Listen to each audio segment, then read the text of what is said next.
Hi everyone, I just wanted to chat to you quickly to give you information about why book reading to your children is so important and why it's a good idea to get your children into books from a really young age, from when they're babies. There's no age that is too early to be starting reading with your child or exposing them to books. So the first thing I want to share with you is a recent study that was done in the States. And basically, the researchers looked at 26 pairs of parents and infants. Okay, so the infants were aged between about 10 and 16 months, which is around that time that first words are starting to emerge. And basically, they looked at the parents interacting with their young children with different sets of toys. Okay, so the first set of toys were traditional toys. They also gave them electronic toys to play with their children, and then they also gave them books to read with their children. And basically, what the results of that study showed were that shared book reading, so reading aloud to your children in an interactive way, came out the best in terms of supporting interaction with young children. The parents modeled the most language for their children during those activities, and during shared book reading, the infants made the most word-like sounds back to their parents. So if you think about 10 to 16 months of age is when children are often starting to develop those first words. So the fact that the books were able to help support that is a huge find, and that they were able to support that even more than traditional toys and electronic toys. So really important piece of research there to show why book reading with very young children is really, really important for their speech and language development and for their interaction development. The next reason books are fantastic for your child's development is that they are very visual. So when things are visual, it's nearly a support to language learning, okay, because they're seeing what you're saying as well as hearing it.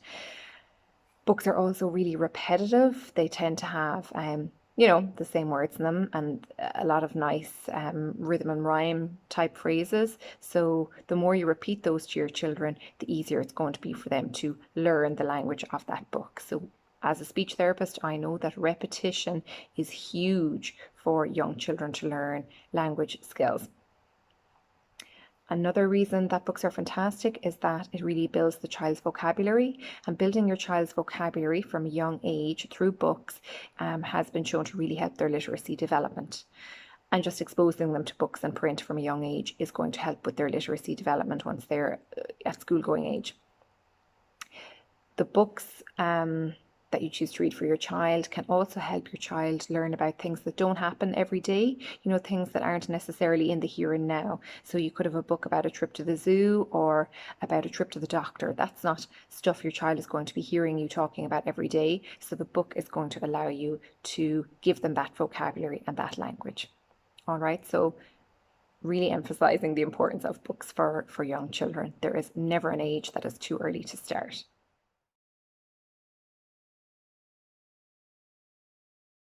I just wanted to talk to you about a few tips on book reading for your young toddlers and your young children that can really help boost their speech and language development. So a few little books that I have here at home for my child. This first one is called First Words. It cost only $1.50 in a local shop.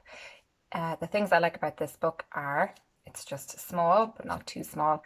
It's got hard pages, so that if the child puts it in their mouth or throws it around a bit, it's not going to break too easily. The other thing I love about this book is that it has really nice simple pictures in it. There's not too much going on in the background, so the child can focus on the image. They've got the little word written underneath here. Again, really like that, just to expose them to written words. And they've a mix of just nice little kind of common object things like your trains, boats, animals. There's a few pictures of food in here too. So how I like to use this book is I like to just let my child skip to the favorite page if they want to, or if they're happy enough to go through each page, we can do that too. And then I will just be modeling words, so saying words for my child because he can't yet talk. So I will be going through and saying like train, boat, The other thing that's really nice to do when you're reading books to young children who maybe are at the pre-verbal stage or in the stage of really early first words is to make fun sounds, okay? So fun sounds in this book could be ball, and then you would make the fun sound ba ba ba ba. Or I could turn the page and say train, and then make my fun sound ch ch ch ch ch, or choo choo. And then obviously all your animal sounds like meow, woof, or if you have the dog that's panting, or neigh, the cow moo. Food pictures, you might do, or you might do mmm. Okay, so adding lovely fun sounds to those. The reason that I like fun sounds is because they are easier to copy for young children than copying big long words. They're easier to say, and they're just fun. You tend to put on an animated voice when you use fun sounds. The other thing then, if I wanted my child to take a turn with this book, if I wanted him to, maybe do a gesture or make a sound, then I'm going to wait at different points during the book. Okay, so I might present the book and go, first words, or book. And then I might wait for my child to tap on the page, or I might wait for him to look at the book and then look at me, or he might do and once he's done one of those, I'll put words on what he is saying. Okay, so if he goes I'll say ball, and I might point to the ball. Or if we're on this page and he does, I might go cat, meow. So you're putting words on whatever actions or sounds that they make. Okay, so that's one little book that I quite enjoy. Another book that I really, really like for young kids and toddlers is Where is the Green Sheep? Got this as a present a few months back, and I just really love it. It can be used for kids at the early word stage, pre-verbal stage. You can use it for children who have slightly more language. So again, it's things I like. It's hard pages, so not easily broken. We've had this book now for a couple of months, and it's yet to be broken. It's pretty sturdy, and the book is nice and repetitive. Okay, the other lovely thing about books is they're really visual. Okay, get books that just have lovely, nice, simple pictures. The pictures don't disappear, and pictures help your words to stand out even more. The other thing is often they're repetitive. So this book, talks about sheep quite a lot, and the last word in each page is sheep. Sheep, so you have all these different kinds of sheep. So you have lovely vocabulary there describing the sheep. So swing sheep, thin sheep, wide sheep, blue sheep, red sheep. Lovely for kids who are at the stage of maybe starting to combine words, that you want them to learn more words like adjectives or describing words, that kind of thing. So if I was reading this book to a child who maybe has a few first words, I would pause at the end of a line. So I might say, this is the blue. And I look really expectantly, like I'm waiting for him to say something. And hopefully the child might say ba, or might say sheep. And then we'll move on. And this is the red. And I'll pause again and wait for him to say sheep or ba, or maybe the child might just say that's fine. And this is the bath. And hopefully again, child would fill in the word sheep. Okay, so a nice way to use books for children at any stage really is to pause at the end of a line. Now, if you have a child who already says the word sheep quite well and you have read this book a few times with them, then start pausing a little bit earlier, So I might say, here is the, and the child might say slide sheep. Okay, so they might fill in the last two words. Or, sometimes you have a child who's a little bit further along with their language skills, and you might kind of just start talking about other things in the book. So, if you open this and the child says, here is the slide sheep, I could go, yes, look, he's climbing up, up, up, up, up. He put on his skis and he goes down. Whee! So adding a fun sound there again.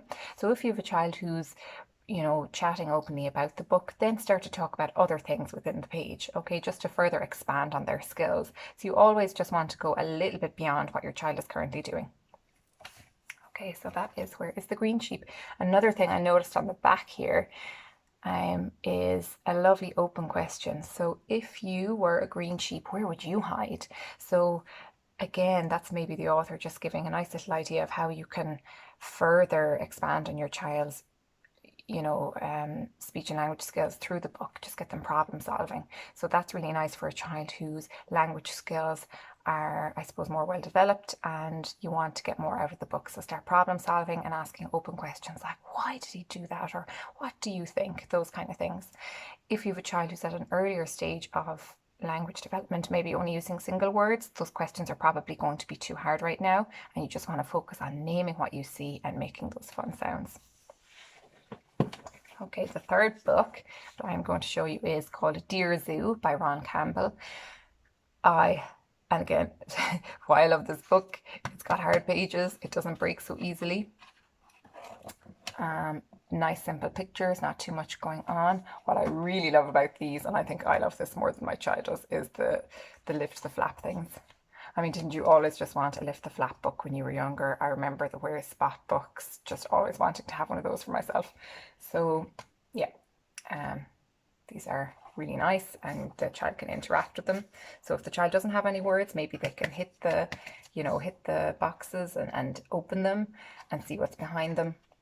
So when I read this to my child, again, we'll open up and there's not too many words, which is nice. If I found that was too many words, I would just simplify it, okay? So we might say, what does that say now? I wrote to the zoo to send me a pet and they sent me a, and then I might pause and wait and see what the child does, okay? So your child who's not yet using words might hit the thing. Okay, and then I will put words in that and say, open, elephant. Okay, or the child might lift it down themselves. They might go, ah, they might go, eh. They might make any kind of sound and I'll then put a word on that. Elephant, yes. Or the child might say, elephant. Okay, if they do, I'm going to add more to that. I might say, it's a big grey elephant to model something slightly longer. And we turn again. So again, you could get your child interacting with the book. They could turn the page for you. So they sent me a, and I'll pause again. So nice, it's kind of like what you would do with songs, pausing at the end of a line. And so the child might tap it, they might look at me and smile, or they might open it, okay? Or they might say giraffe. All right, so in that case, you are just going to, if they say nothing, put words on it. Giraffe. If giraffe made a sound, you could make the sound. Or if the child says giraffe, you could say he's a tall giraffe. Add lovely gestures to show them what tall means, okay? Or he's a spotty giraffe. And I'm using my pointing finger here to kind of try and outline what the word spotty means, okay? And you can do that for every page of the book. If you come to a page where you know the animal has a sound, make a fun sound, okay? So I wrote to the zoo and they sent me a, and the child maybe hits it, or says a, or says snake. You open and you say a snake. Okay, so model that fun sound that can be easier to copy. Okay, or if child says snake, I'll say a long slithery snake. All right, and that is, there's a few more pages there. That is that lovely book, Dear Zoo. Okay, so hope you found that helpful. Give it a go. I wrote to the zoo to send me a pet. They sent me a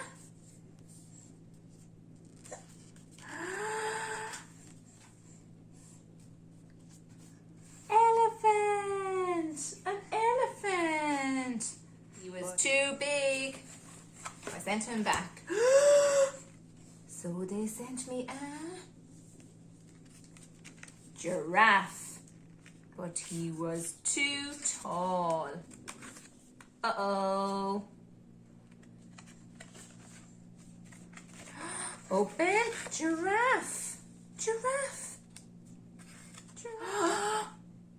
And they sent me a good boy, lion.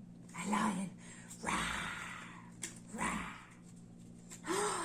Lion. Rah. He was too scary. He was scary. So they sent me a... Read the green sheep? Let's see. Where is the green sheep? Will you read the book? Yeah, come on. Okay. Where is the green sheep? Here's the blue sheep. The band is playing music, isn't it? Yeah, the guitar and the drum. Here is the clown sheep and the snail and the cat and the cow and the snake are all on the train. Out into the water. But where is the green sheep? Yeah, he's covering his eyes. Here is the near sheep. Here is the far away sheep. And here is the moon sheep. And the moon is yellow and the sheep is on the moon. Here is the star sheep. And look at all the